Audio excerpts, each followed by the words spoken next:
हम दोनों आपको प्रभु यीशु मसीह के नाम से आशीषित करते हैं। आज का वचन आपकी जिंदगी में 100 का 100 गुना फलों को लेके आए।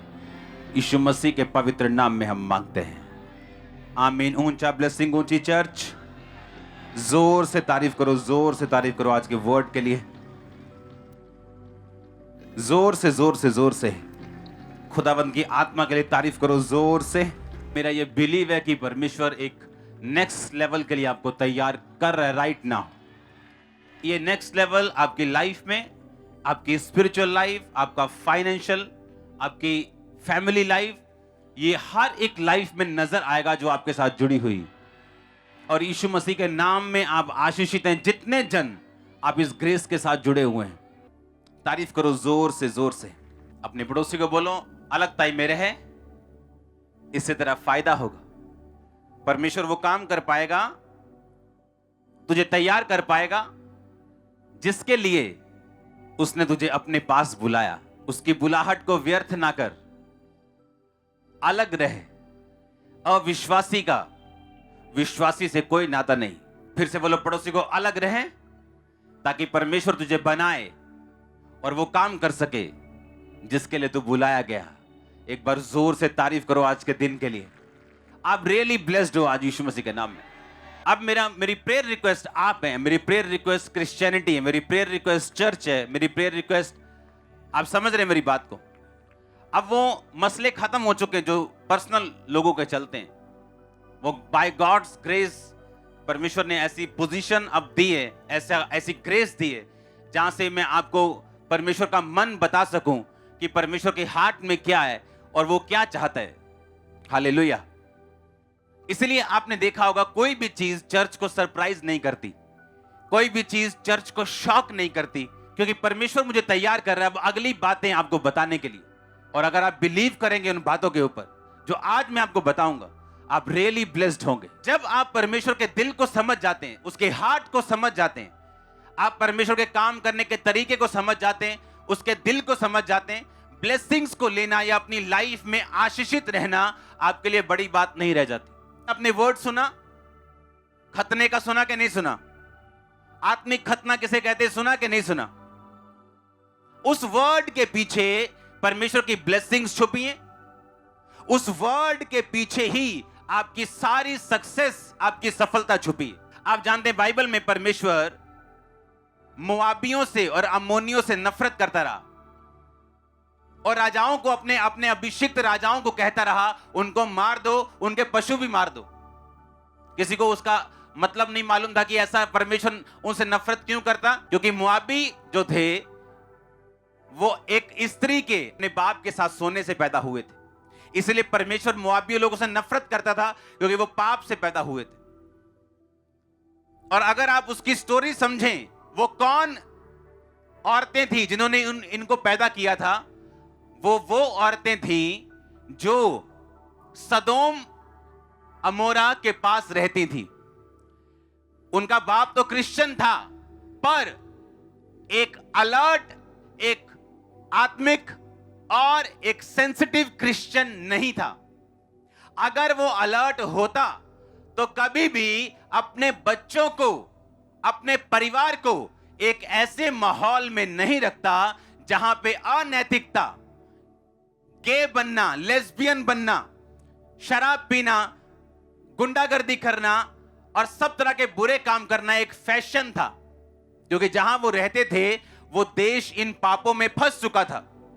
अब वो लड़कियां जो क्रिश्चियन थी तो भी इन पापों में क्यों फंस गईं? क्योंकि ऐसा नहीं हो सकता कि आप हर वक्त पापियों के पास रहें और आप पर उनका असर ना हो। कितने मेरी बात को समझ रहे हैं? अगर लूत अलर्ट होता, अपने परिवार को वहां से दूर ले जाता, क्योंकि अनैतिकता का असर उसके परिवार पर हुआ। दिल का खतना, अपने आप को अलग रखना। जब आप अलग रखेंगे आपको पेन्स होंगी, दर्द होगी, अकेलापन होगा। आप दुनिया की तरह नहीं जी पाएंगे, पर वो आपको बचा के रखेगा, वही आपको फायदे में रखेगा और वही उन वायदों को पूरा करने में आपकी मदद करेगा जो परमेश्वर ने आपके साथ किए हैं। बाइबल में परमेश्वर ने कहा, अब्राहम जो वायदे मैंने तेरे साथ किए मैं उन्हें तब तक पूरा नहीं कर सकता जब तक तू खतना नहीं कराएगा। और बाइबल कहती जैसे ही उसका खतना हुआ परमेश्वर ने अपने वायदे को पूरा किया। आपका आत्मिक खतना होता है आज, शारीरिक नहीं। क्या आप आत्मिक खतने में हैं? क्या अब भी? या आप सिर्फ लूत के जैसे क्रिश्चियन हैं जो खुद तो परमेश्वर को मानता है लेकिन उसे इतनी टेंशन नहीं है कि वो अपने घराने का, अपने आसपास के माहौल का भी ध्यान रख सके और उनको बचा सके। अगर आप परमेश्वर की बातों को ध्यान दें तो परमेश्वर ने एक वचन में लिखा अब्राहम के साथ कि मैं अब्राहम को आशीष दूंगा, क्योंकि मैं ये जानता हूं कि अब्राहम सिर्फ खुद ही नहीं पर अपने आने वाली जनरेशंस, अपने बच्चों को भी ये आज्ञा देगा कि वो यहोवा के मार्गों के ऊपर दृढ़ और अटल बने रहें। ये कारण था अब्राहम की ब्लेसिंग का, वो खतने में था। ये कारण था अब्राहम की ब्लेसिंग का।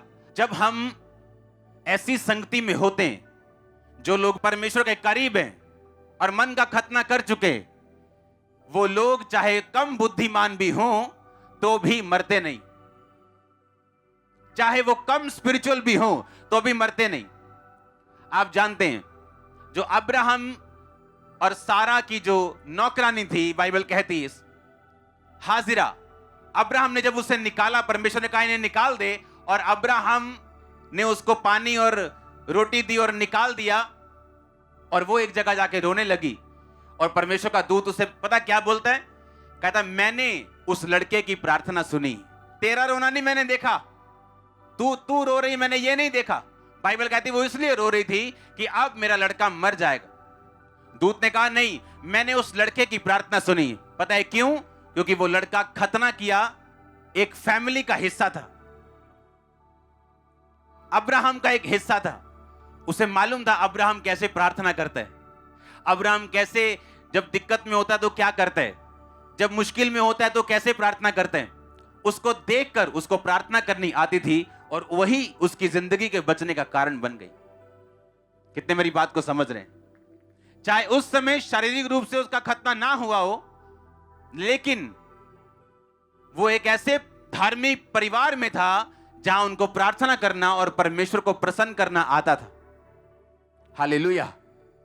अगर हम चाहते हैं हमारे वायदे पूरे हों जो खुदावंद ने हमारे साथ किए हैं, तो हमें खतने वाली जिंदगी को बिताना पड़ेगा। और हमारा खतना अब शारीरिक नहीं, बोलो मन का है। ऊंची आवाज में बोलो, बोलो पड़ोसी को, फिर से बोलो, बोलो मन का खतना कर। आमीन। आप जब मन का खतना करते हैं, आप फिर उन दोस्तों के साथ बेस्ट फ्रेंड नहीं रह सकते, आप उन लोगों के साथ नहीं रह सकते जिनका परमेश्वर के साथ कोई लेना देना नहीं है। आप अंधेरे के लोगों के साथ संगति नहीं कर सकते, आप उनके बेस्ट फ्रेंड नहीं बन सकते। आपकी एक अलग लाइफ होती। जैसे शारीरिक खतना दर्द वाला होता था, वैसे आत्मिक खतना भी दर्द वाला होता है। लेकिन जिन्होंने दर्द नहीं सही और दर्द ना हो इसलिए खतना नहीं करवाया, तब शरीर का और अब आत्मा का या मन का, वो लोग कभी सक्सेसफुल नहीं हुए। हालेलुया। परमेश्वर ने आपको सफल होने के लिए बुलाया। उसने आपको फालतू में नहीं बुलाया, उसने अपना लहू फालतू में नहीं बहाया, उसने आपको किसी काम को करने के लिए बुलाया। और ये परमेश्वर का प्लान आपकी लाइफ में पूरा होगा अगर आप मन का खतना करके चलेंगे। तो आप जानते हैं बहुत सारी चीजें आपकी लाइफ में सॉल्व होती जब आप स्पिरिचुअल लाइफ में एक कदम आगे बढ़ाते हैं। जिस चीजों ने शारीरिक रूप से आपको फंसाया हुआ, चाहे वो फाइनेंशियल ट्रबल हो, चाहे वो फैमिली ट्रबल हो, शारीरिक ट्रबल हो, आत्मिक ट्रबल हो, किसी भी तरह की मुश्किल हो, वो हर एक मुश्किल का हल आपकी स्पिरिचुअल लाइफ में जब आत्मिक जिंदगी में आप अगला कदम रखते हैं, आपका वो हल होना अपने आप शुरू होता है। आपको मालूम क्या? हर एक शारीरिक ट्रबल का, हर एक शारीरिक मुश्किल का हल आत्मा में आगे बढ़ना है। इसलिए शैतान आगे नहीं बढ़ने देता। व्यभिचार में फंसाएगा, चीजों में फंसाएगा, फालतू चीजों में उलझाएगा, क्योंकि उसे मालूम है हर एक चीज का हल आत्मा से शुरू होता है। आप जितनी मर्जी कोशिश कर लो, आप सेब पैदा नहीं कर सकते, लेकिन उस बीज के अंदर से सेब निकलेगा। ये रूल है। जब आप एक कदम आगे रखते हैं आत्मिक जिंदगी में, ऑटोमेटिकली आपकी दूसरी मुश्किलें और ट्रबल, चिंताएं और बोझ परमेश्वर उन्हें हल्का करना शुरू करता है, क्योंकि वो चाहता है कि आप आत्मा में आगे बढ़ें। और आत्मा में आगे बढ़ने के लिए जितनी दिक्कतें आपको होंगी, अगर आप जेन्युइन हैं और अपनी जगह से नहीं हटेंगे और लगातार खड़े रहेंगे, तो वो उन दिक्कतों को भी दूर करेगा, वो खुद दूर करेगा। अगर आप जेन्युइनली दिखाएंगे और लगे रहेंगे और खड़े रहेंगे और आड़े रहेंगे, मोस्टली लोग, मैंने देखा अपनी लाइफ के एक्सपीरियंस में, तब गिरते हैं जब उनका ब्रेक थ्रू या उनकी ब्लेसिंग बहुत नजदीक होती। शैतान को पूरा तो नहीं मालूम होता, लेकिन उसे कुछ स्मेल आती, और तब उन दिनों में वो ज्यादा जोर लगाने की कोशिश करते हैं जब आपकी ब्लेसिंग नजदीक होती। और अगर उस टाइम को आप पार कर गए, वो टेंशन का हो, बीमारी का हो, मुश्किलों का हो, नेक्स्ट लाइफ आपका वेट कर रही होगी बाहें खोल के। ओ आमीन, आमीन ऊंचा चाहिए चर्च। आप ब्लेस हैं यीशु मसीह के नाम में, आमीन ऊंचा तो आशीष आपकी। आप तैयार हैं स्पिरिचुअल लाइफ में आगे बढ़ने के लिए? अगर आप एक वचन को पढ़ें, सबसे पहले वो वचन हम पढ़ेंगे फिलिपियों 4 उसकी 10 आयत को हम पढ़ेंगे अपनी स्क्रीन के ऊपर। उसमें लिखा, मैं प्रभु में बहुत आनंदित हूं कि अब इतने दिनों के बाद तुम्हारा विचार मेरे विषय में फिर जागृत हुआ, कि निश्चय तुम्हें आरंभ में भी इसका विचार था, परंतु तुम्हें अवसर ना मिला। अब यह नहीं कि मैं अपनी घटी के कारण यह कहता हूं, क्योंकि मैंने ये सीखा है कि जिस दशा में हूं उसी में संतोष करूं। 13 आयत, जो मुझे सामर्थ्य देता है उसमें मैं सब कुछ कर सकता। मैं 16 से पढ़ूंगा। इस प्रकार जब मैं थिस्सलुनीके में था, तब भी तुमने मेरी घटी पूरी करने के लिए एक नहीं 2 बार कुछ भेजा था। ये नहीं कि मैं दान चाहता हूं, परंतु ऐसा फल चाहता हूं जो तुम्हारे लाभ के लिए बढ़ता जाए। मेरे पास सब कुछ है, वरन बहुतायत से भी है। जो वस्तुएं तुमने इपीफ्रुदीतुस के हाथ से भेजी थी, उन्हें पाकर मैं तृप्त हो गया हूं। वह तो सुगंध और ग्रहण करने के योग्य बलिदान है जो परमेश्वर को भाता है। और मेरा परमेश्वर भी उस धन के अनुसार जो महिमा सहित मसीह यीशु में है, तुम्हारी हर एक घटी को पूरा करेगा। इस वचन को आपने पढ़ा, पौलुस कह रहा है कि मेरा परमेश्वर उस धन के अनुसार जो महिमा सहित मसीह में है, तुम्हारी हर घटी को पूरा करेगा। यह वचन किन के लिए है? इसको समझने के लिए हमें फिलिपियों उसका 1 बाब उसकी 1 और 2 आयत को पढ़ना पड़ेगा। उसमें लिखा, मसीह यीशु के दास पौलुस और तीमुथियुस की ओर से सब पवित्र लोगों के नाम जो मसीह यीशु में होकर फिलिप्पी में रहते हैं, अध्यक्षों और सेवकों समेत, हमारे पिता परमेश्वर और प्रभु यीशु मसीह की ओर से तुम्हें अनुग्रह और शांति मिलती रहे। यह पत्री लिखी गई थी पौलुस और तीमुथियुस के द्वारा। किन लोगों के लिए? सब पवित्र लोगों के नाम। पवित्र किन को बोला जाता था? जो मसीह में थे, मसीह को ग्रहण कर चुके थे, बैप्टाइज्ड हो चुके थे, मसीह की टीचिंग के पीछे चलते थे, जो मसीह यीशु में होकर फिलिप्पी में रहते हैं, अध्यक्षों और सेवकों समेत। वहां के अध्यक्ष यानी चर्च के हेड और सेवक यानी सब काम करने वाले। पौलुस ने कहा, मेरे और तीमुथियुस की ओर से सब पवित्र लोगों के नाम जो फिलिप्पियों में रहते हैं, वहां के पास्टर्स और डीकन्स के समेत। एक पत्री भेजता है पौलुस फिलिप्पियों की कलीसिया को, अविश्वासियों को नहीं, फिलिप्पियों की कलीसिया को।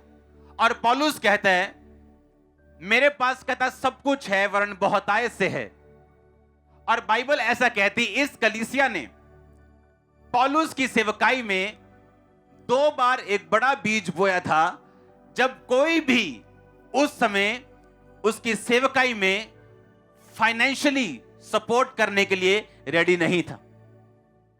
और बाइबल कहती, जब वो पत्री को लिख रहा था, उसने कहा कि तुमने एक नहीं वरन 2 बार भेजा। कहता, मैं दान नहीं चाहता, पर ऐसा फल चाहता हूं जो बढ़ता जाए। पौलुस के पास सब कुछ था, बाइबल कहती। वो खुद एक बिजनेसमैन था और तंबू सीने का काम करता था। और बाइबल कहती, वो उसने अपनी जीवनी, अपना जीवन कलीसिया के पैसों पर नहीं चलाया। उसने अपना जीवन अपने बिजनेस के पैसों से चलाया। वो कलीसिया से तनख्वाह नहीं लेता था, कलीसिया पर भार नहीं डालता था, अपना खर्चा कलीसिया के ऊपर नहीं रखता था। और बाइबल कहती, उसने कलीसियाओं को लिखा कि मैंने एक बाप की तरह, जिस तरह बाप कमाकर अपने बच्चों का पालन पोषण करता है, मैंने भी बाप की तरह खुद कमाया और तुम्हारा पालन पोषण किया। पर पौलुस की सेवकाई में जब सेवकाई के काम होते थे, बाइबल कहती कलीसियाएं उसके जीवन में बोती थी, और पौलुस उस चंदे से जो काम परमेश्वर बोलता था वो काम वो करता था।